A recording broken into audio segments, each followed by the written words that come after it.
Selamat datang Bapak Ibu sekalian. Selamat berjumpa dengan saya Ducipto dari Pusat Manajemen Pelayanan Kesehatan Fakultas Kedokteran UGM.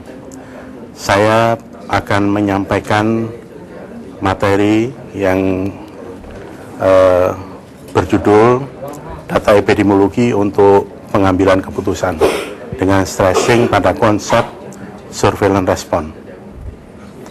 Tujuan dari modul ini adalah para peserta pelatihan memahami definisi surveillance. Para peserta pelatihan memahami fungsi dan tujuan kegiatan surveillance epidemiologi. Para peserta pelatihan memahami konsep ruang lingkup surveillance epidemiologi. Para peserta pelatihan memahami arti data untuk pengambilan keputusan dalam informasi epidemiologi. Dan yang tidak kalah pentingnya adalah para peserta memahami kerangka konsep surveillance response. Kita lihat sekilas. Dalam definisi epidemiologi kita tahu bahwa epidemiologi adalah ilmu yang pelajari kejadian penyakit, penyebaran dan determinan atau faktor-faktor penentu status kesehatan. Kalau kita lihat dari definisi ini ada beberapa hal yang perlu kita garis bawahi.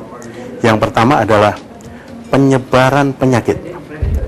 Konsep penyebaran penyakit ini harus kita lihat berdasarkan konsep orang, tempat, waktu.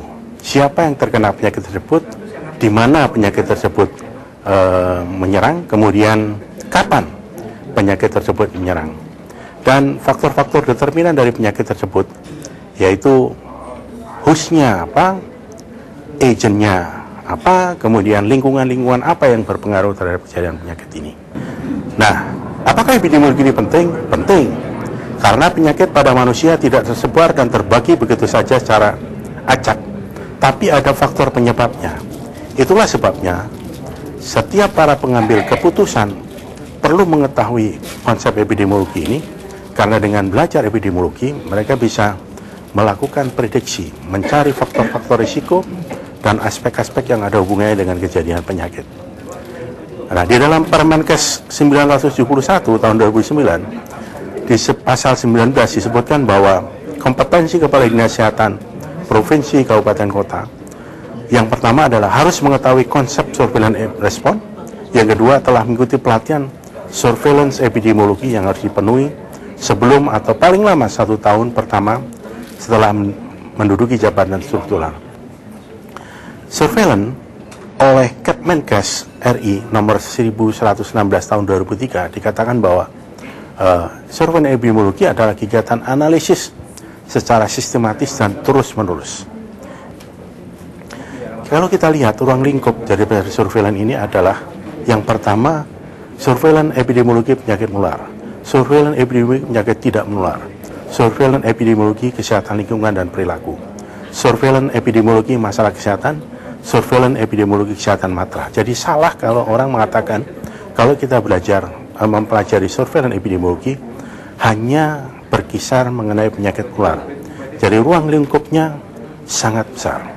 Harapan kami sebagai penyusun modul, teman-teman di Papua itu dapat memahami konsep-konsep epidemiologi ini, kemudian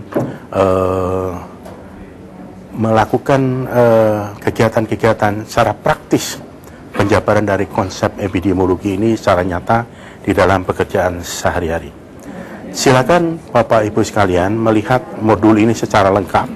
Kemudian ada bahan-bahan bacaan sudah kami sertakan di dalam modul ini. Selamat belajar. Semoga apa yang kami sampaikan bermanfaat. Sekian, sampai jumpa lagi.